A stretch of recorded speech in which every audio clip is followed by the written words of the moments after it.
माननीय नेता सदन माननीय मुख्यमंत्री जी।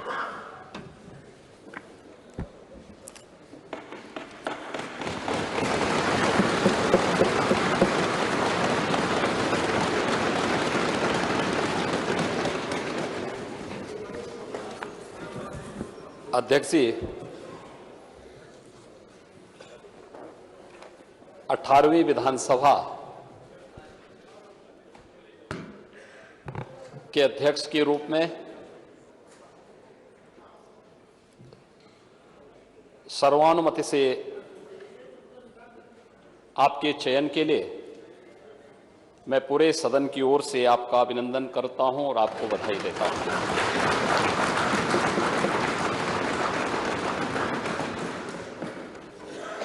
ये बड़ा सुखद संजोग है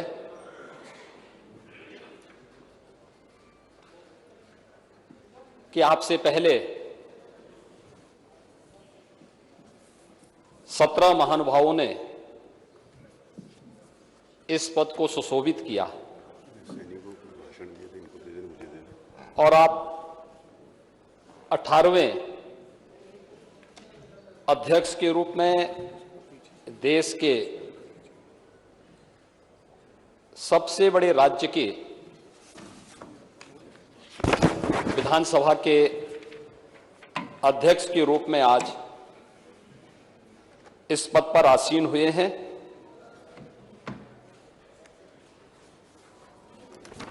मैं हृदय से पूरे सदन की ओर से आपका अभिनंदन करता हूं।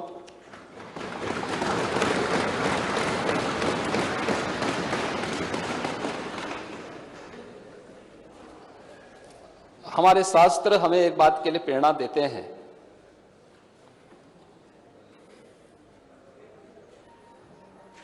कि जब भी महान बनने का कोई अवसर मिले तो हमें इस अवसर से वंचित नहीं होना चाहिए। तैत्तिरीय उपनिषद ने भी कहा है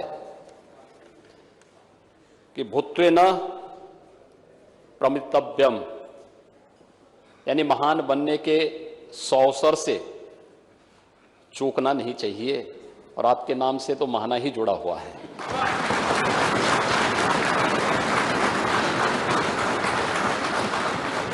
स्वाभाविक रूप से लोकतंत्र के इस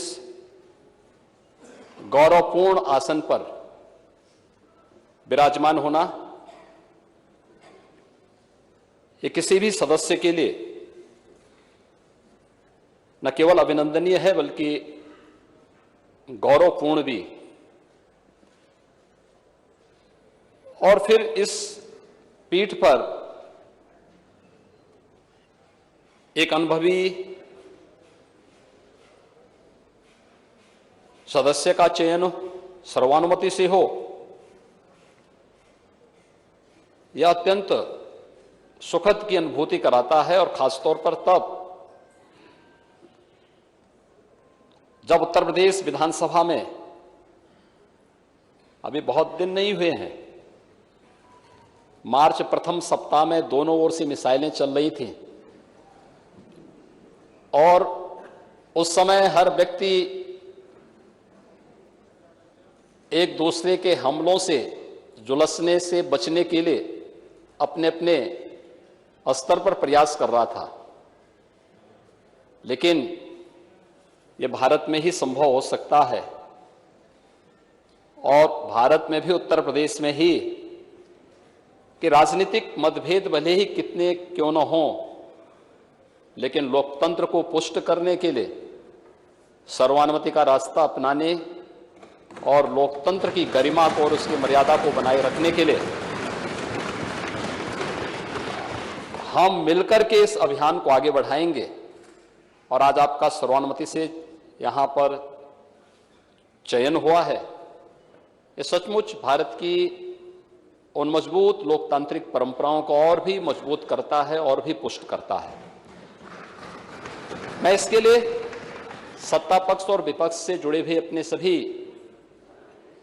माननीय जो नेतागण हैं, नेता प्रतिपक्ष और सभी दलों के अपने नेताओं के साथ साथ नवनिर्वाचित सभी मान्य सदस्यों को भी मैं हृदय से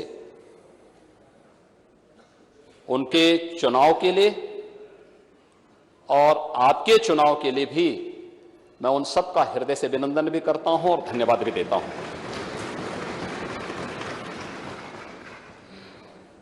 अध्यक्ष जी, जब हम लोग उत्तर प्रदेश विधानसभा की बात करते हैं तो इस विधानसभा के पहले अध्यक्ष के रूप में राजर्षि श्री पुरुषोत्तम दास टंडन जी का नाम आता है। उन जैसे मनुष्यों ने इस सदन की गरिमा को, इसके उच्च संसदीय मर्यादाओं और मानदंडों को स्थापित करने का कार्य किया था और इसके बाद से श्री आत्माराम गोविंद खैर जी ने 3 बार उत्तर प्रदेश विधानसभा के अध्यक्ष को सुशोभित किया। श्री केसरीनाथ त्रिपाठी जी ने 3 बार उत्तर प्रदेश विधानसभा के गरिमामय पूर्ण पद को सुशोभित किया और आज जब हम 18वीं विधानसभा में हैं तो इस सदन के वरिष्ठ सदस्य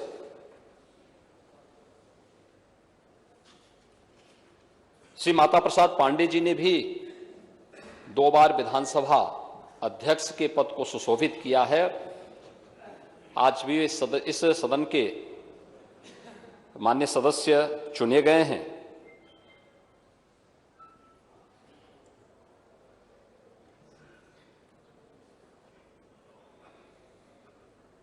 आपका चयन बहुत सारा संदेश दे देता है।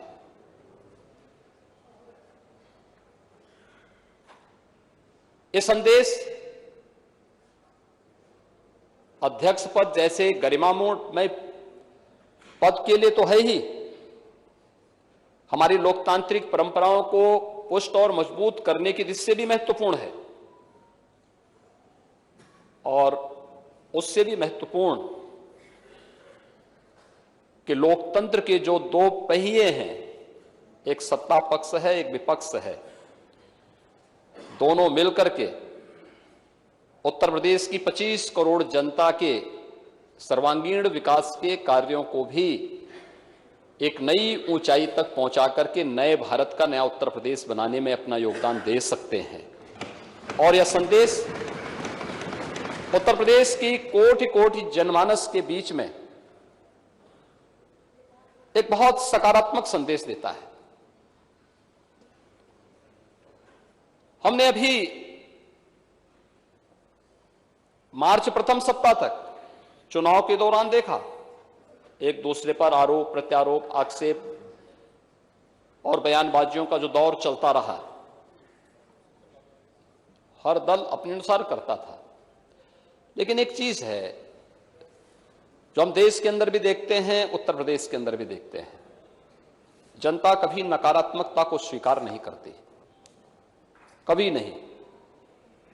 नकारात्मकता के लिए उसके हृदय में कोई स्थान है ही नहीं। जो सकारात्मक होगा,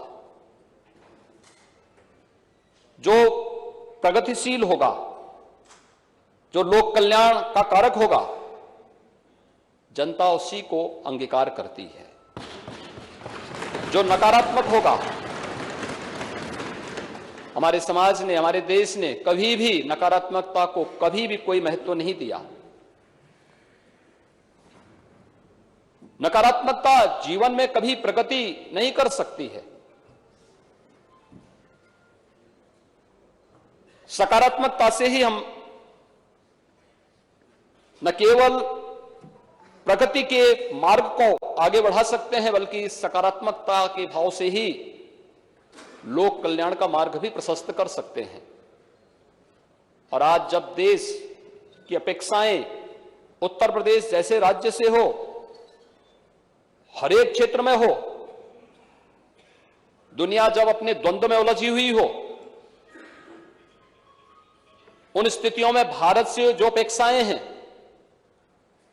भारत उस प्रकार की अपेक्षाएं उत्तर प्रदेश से रखता है और उत्तर प्रदेश को उन अपेक्षाओं पर खरा उतरने के लिए अपने आप को तैयार करना है।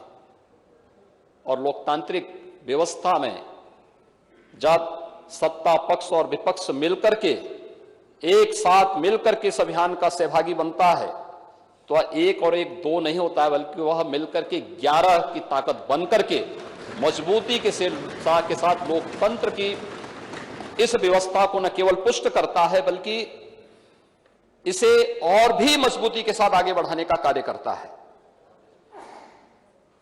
उन जन आकांक्षाओं की पूर्ति करने का माध्यम बनता है, जिसके लिए आम जनमानस ने हमारी इन सभी जनप्रतिनिधियों पर विश्वास किया है। ये सभी चुनाव जीत करके आए हैं। जनता के सामने आम जनमानस ने इन पर विश्वास किया। आम जनमानस का इन पर एक नया विश्वास प्रकट हुआ है और उस विश्वास पर कहीं भी हमें कोई भी किसी भी प्रकार से उसे अविश्वास में नहीं बदलने देना है। यह हमारा लक्ष्य होना चाहिए और इस दिशा में प्रयास की शुरुआत कल से मैं देख रहा हूं। माननीय सदस्यों ने शपथ ग्रहण किया।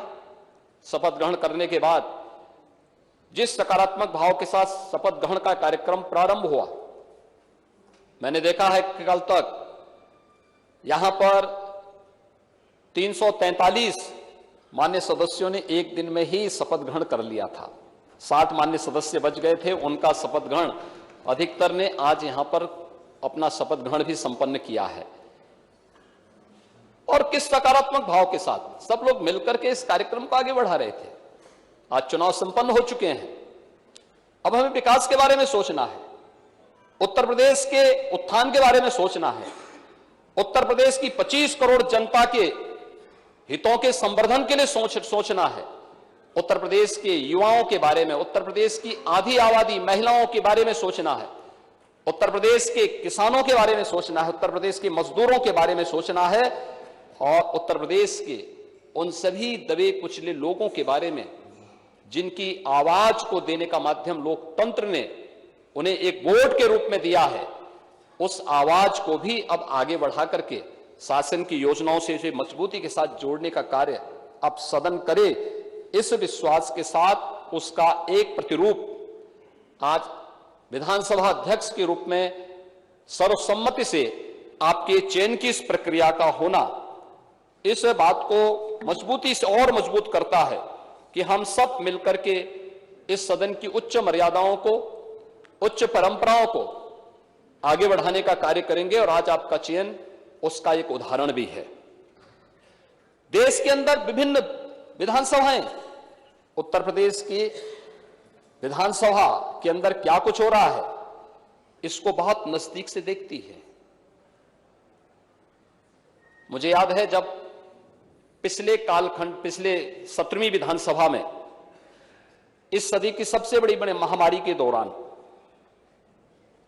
हम लोगों ने विधानसभा के सत्र को यहां पे संचालित करने का निर्णय लिया। बहुत सारे प्रश्न उठ रहे थे कि कोरोना में सदन चलाना क्या आवश्यक है। हम लोगों ने कहा देखिए संवैधानिक बाध्यताएं हैं और विधायी कुछ कार्य संपन्न होने आवश्यक हैं। इस दिशा से हम लोग उसकी कोई एक व्यवस्था देने जा रहे हैं। हम लोगों का सत्र बहुत संक्षिप्त सत्र था, लेकिन सत्र कैसे हमने संचालित किया है, विभिन्न राज्यों से मेरे पास फोन आते थे कि कैसे आपने सदन का संचालन किया, कैसे इस कार्यक्रम को आगे बढ़ाया। और 17वीं विधानसभा तो इस मामले में बहुत रिच रही है कि उसने बहुत सारे ऐसे कार्य किए जो वास्तव में कार्यकाल 17वीं विधानसभा में सरकार को भी, माननीय सदस्यों को भी 3 वर्ष का ही कार्यकाल का एक अवसर प्राप्त हुआ था।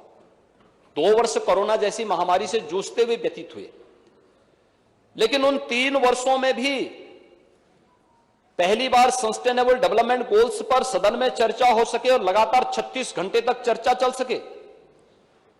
शिक्षा के क्षेत्र में, स्वास्थ्य के क्षेत्र में, गरीबी उन्मूलन के क्षेत्र में, अन्नदाता किसानों के लिए, पर्यावरण के लिए कैसे हम उस विकास की प्रक्रिया को सतत बढ़ाने के लिए कार्य कर सकेंगे। इस पर चर्चा होती, इसी सदन में राष्ट्रपिता महात्मा गांधी की 150वीं जन्म जयंती के अवसर पर लगातार 36 घंटे तक हमारे सदन का चलना माननीय सदस्यों के मन में आम जनमानस के प्रति बसी व भावना को प्रदर्शित करने का एक माध्यम बना था। उसने देश के अंदर एक बहुत सकारात्मक संदेश दिया। मेरे पास तमाम संस्थाओं की ओर से इस बारे में संपर्क किया गया, कैसे इस कार्यक्रम को चलाया गया, क्या गोल्स निर्धारित हुए हैं, सरकार ने उस गोल्स को अचीव करने के लिए अपनी आगे की रोड मैप क्या तैयार किया है। इन सब पर एक सकारात्मक पहल आगे बढ़ी थी। यही सदन था जब हम लोगों ने 2019 में इसी सदन में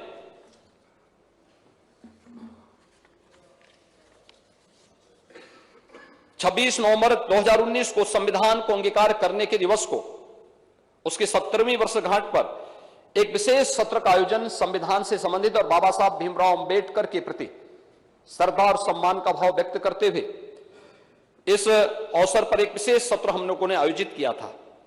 और तीसरा विशेष सत्र भी आयोजित हुआ था जब 31 दिसंबर 2019 को संविधान के 126वें संशोधन विधेयक के समर्थन के लिए हम लोगों ने एक विशेष सत्र यहां पर आयोजित किया था, जो अनुसूचित जाति जनजाति से संबंधित, उनके हितों से संबंधित एक विशेष सत्र आयोजित किया गया था। 2020 के प्रारंभ में 7वें राष्ट्रमंडल संसदीय संघ भारत परिक्षेत्र का एक ऐतिहासिक सम्मेलन भी यहां पर आयोजित हुआ था। श्री हृदय नारायण दीक्षित जी के मार्गदर्शन में, उनके नेतृत्व में 17वीं विधानसभा ने जिस गरिमामयी तरीके से सत्र के संचालन को उन्होंने अपनी विद्वता से, अपने सार्वजनिक जीवन के अनुभव से आगे बढ़ाने का कार्य किया था, अत्यंत अभिनंदनीय रहा। और उत्तर प्रदेश विधानसभा में जिन बातों पर चर्चा होती थी, जिन मुद्दों को यहां पर उठाया जाता था, उसकी गूंज देश के अंदर विभिन्न राज्यों के साथ ही प्रदेश के अंदर भी गांव और गलियों तक भी सुनने को, देखने को हम सबको मिलती थी कि आज उत्तर प्रदेश विधानसभा में जनता से जुड़े भी इस मुद्दे पर गंभीर चर्चा हुई है। आज उत्तर प्रदेश विधानसभा ने इस दिशा में एक नए प्रस्ताव को आगे बढ़ाया है। आज ये अलग अलग मुद्दों पर जनता के बीच में भी ये बातें सुनने को मिलती थी। वह एक बहुत सकारात्मक भाव होता है और मुझे लगता है कि जब जनता अपनी विधायी संस्था को एक विश्वास के रूप में देखती है तो हम मान करके चलें कि लोकतंत्र के प्रति आम जनमानस के विश्वास को प्रकटीकरण करने का सबसे अच्छा माध्यम होता है। और लोकतंत्र के प्रति आम जनमानस का विश्वास लोकतंत्र को सबसे ज्यादा मजबूती दे सकता है और उस मजबूती का आधार हमें इस सदन को बनाना ही होगा। इस दिशा से आज आपका चयन हुआ है। हम सब जानते हैं आप लगातार 8वीं बार उत्तर प्रदेश विधानसभा के सदस्य चुने गए हैं। आपके पास सार्वजनिक जीवन का एक लंबा अनुभव है। कानपुर जैसे औद्योगिक क्षेत्र में मां गंगा के तट पर बसे हुए इस औद्योगिक नगर में जमीन से जुड़े हुए एक आम कार्यकर्ता के रूप में कार्य करते हुए, बूथ स्तर के कार्यकर्ता के रूप में, मंडल अध्यक्ष के रूप में कार्यकर्ता के रूप में, शिक्षा और सेवा के क्षेत्र में कार्य करने वाले संगठनों के पदाधिकारी और एक सामान्य कार्यकर्ता के रूप में कार्य करते हुए आपने एक लंबे समय तक जहां उस फील्ड में काम किया, वहीं 8 बार से कानपुर महानगर से विधायक के रूप में आपका चयन आज इस सदन में होता रहा है। आपने विभिन्न सरकारों में भी अलग अलग मंत्री पद का दायित्वों का निर्वहन किया और कुशलतापूर्वक अपने नेतृत्व क्षमता का, अपनी प्रशासनिक क्षमता का, अपनी आम जनमानस के प्रति अपनी संवेदनाओं को प्रदर्शित भी किया है।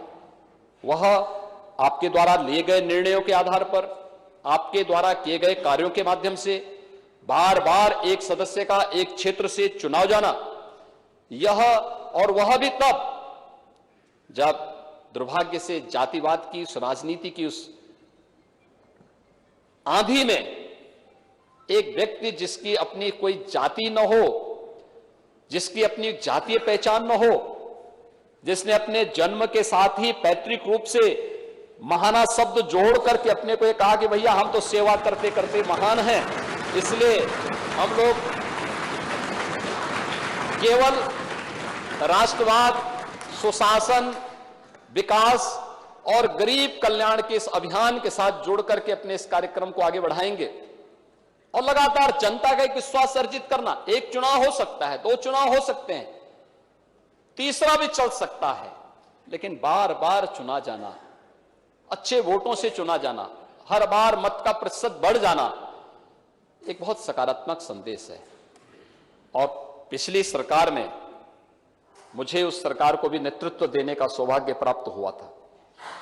उस सरकार में औद्योगिक विकास मंत्री के रूप में जो कार्य किया, उत्तर प्रदेश के इतिहास में पहली बार उत्तर प्रदेश के अंदर 3,60,000 करोड़ रुपए से अधिक की निवेश के प्रस्ताव को जमीनी धरातल पर उतारने का कार्य करना, लाखों नौजवानों को नौकरी और रोजगार के साथ जोड़ने, उनके जीवन को उज्जवल भविष्य की ओर अग्रसर करने में जो योगदान दिया गया, कानपुर के विकास के साथ साथ उत्तर प्रदेश के समग्र विकास के लिए जो सकारात्मक भूमिका आपकी थी, डिफेंस कॉरिडोर आदरणीय प्रधानमंत्री जी की मंशा के अनुरूप उत्तर प्रदेश के अंदर स्थापित हो और इसके लिए 6 नोड पर कार्य तेजी से हो। उत्तर प्रदेश के अंदर एक्सप्रेस वे का एक संजाल बिछे और उत्तर प्रदेश अपने इंफ्रास्ट्रक्चर के लिए देश के अंदर एक नई पहचान के साथ उभरे। ये भी उत्तर प्रदेश ने औद्योगिक विकास मंत्री के रूप में जब आपने इस पद को सुशोभित किया, ये सभी कार्य उत्तर प्रदेश की जनमानस ने होते हुए देखे हैं और स्वाभाविक रूप से आपने मेरी टीम के एक महत्वपूर्ण स्तंभ के रूप में कार्य करते हुए इन कार्यक्रमों को आगे बढ़ाने का कार्य किया। आज आप उत्तर प्रदेश विधानसभा के अध्यक्ष के रूप में आपका यहां पर सर्वसम्मति से चयन हुआ है। मैं इसके लिए आपको हृदय से अभिनंदन करता हूं, आपको हृदय से बधाई देता हूं और अपनी शुभकामनाएं भी देता हूं। आपका चयन ऐसे समय में हुआ है जब यह देश आजादी का अमृत महोत्सव मना रहा है। यह आजादी का अमृत काल है। अमृत काल के लिए प्रधानमंत्री जी ने आगामी 25 वर्षों के लिए कुछ लक्ष्य निर्धारित किए हैं देश के अंदर। और देश के लिए जब कोई लक्ष्य निर्धारित हो तो देश की सबसे बड़ी आबादी के राज्य के लिए तो उन लक्ष्यों को प्राप्त करना और भी महत्वपूर्ण हो जाता है, क्योंकि अगर भारत को समयबद्ध ढंग से उन लक्ष्यों को प्राप्त करना है तो उसमें अग्रणी भूमिका के रूप में उत्तर प्रदेश को आना ही होगा। उत्तर प्रदेश की सबसे बड़ी भूमिका होनी ही चाहिए, क्योंकि सबसे बड़ी आबादी का राज्य है। 25 करोड़ की आबादी देश के अंदर, अन्य किसी भी राज्य को हम देखेंगे तो उसकी आबादी उत्तर प्रदेश की आधी से कम ही है। और जब हम लोग देश की बात करते हैं तो इसकी शुरुआत उत्तर प्रदेश से होनी चाहिए। और अमृत काल में आप उत्तर प्रदेश के विधानसभा के अध्यक्ष बने हैं, यह अत्यंत सौभाग्य का क्षण है और इसके लिए मैं आपको हृदय से बधाई देता हूं। महोदय, मैं विश्वास व्यक्त करता हूं कि आपके नेतृत्व में उत्तर प्रदेश की हमारी ये 18वीं विधानसभा एक सुनिश्चित लक्ष्य को प्राप्त करने में सफल होगी। हम निरंतर उत्तर प्रदेश के विकास को आगे बढ़ाने में सफल होंगे। मैं अपने सभी नवनिर्वाचित माननीय सदस्यों को भी हृदय से उनके चयन के लिए, उनके निर्वाचन के लिए और उनके द्वारा शपथ ग्रहण किए जाने के लिए भी मैं हृदय से उनका अभिनंदन करता हूं, उन्हें बधाई देता हूं। 5 वर्ष का उनका जो कार्यकाल है, ये जन अपेक्षाओं पर खरा उतरने का एक उन्हें माध्यम मिला है। अगर शासन की योजनाओं को समयबद्ध ढंग से वे आम जनमानस तक पहुंचाने में सफल होंगे तो आपकी तरह वे भी बार बार चुने जाएंगे और इन्हीं में से कोई सदस्य एक दिन उस पद को सुशोभित करके फिर से अध्यक्ष पद को आगे बढ़ाने का कार्य करेगा। ये जानने का सीखने का, क्योंकि सदन की परंपराएं तो हम लोग परंपरागत रूप से आगे बढ़ाते हैं। जो कुछ भी हम सीखते हैं, जानते हैं, संसदीय कार्यों के माध्यम से जो कुछ भी अनुभव हमारे सामने आता है, वही परंपराएं आगे बढ़ती हैं और सदन की परंपराएं इसी रूप में आगे बढ़ती रहेंगी।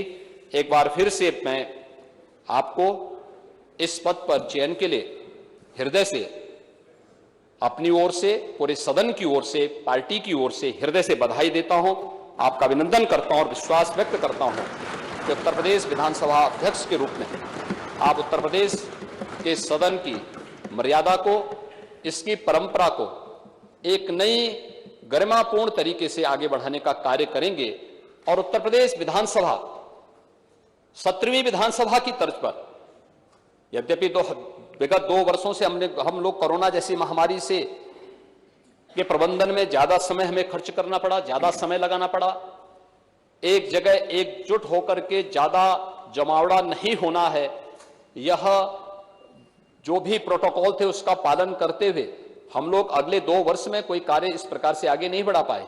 लेकिन समय समय पर राज्य के हित के लिए, 25 करोड़ जनता के हित के लिए और देश और दुनिया से जुड़ी हुई उन महत्वपूर्ण मुद्दों को लेकर के चर्चा परिचर्चा का एक माध्यम हमारा ये सदन बनेगा, इस विश्वास के साथ मैं एक बार फिर से आपके प्रति हृदय से बधाई देता हूं, आपकी उज्जवलमय भविष्य की कामना करता हूं और विश्वास व्यक्त करता हूं कि आपके नेतृत्व में यह सदन अपनी उच्च परंपराओं को आगे बढ़ाने का कार्य करेगा।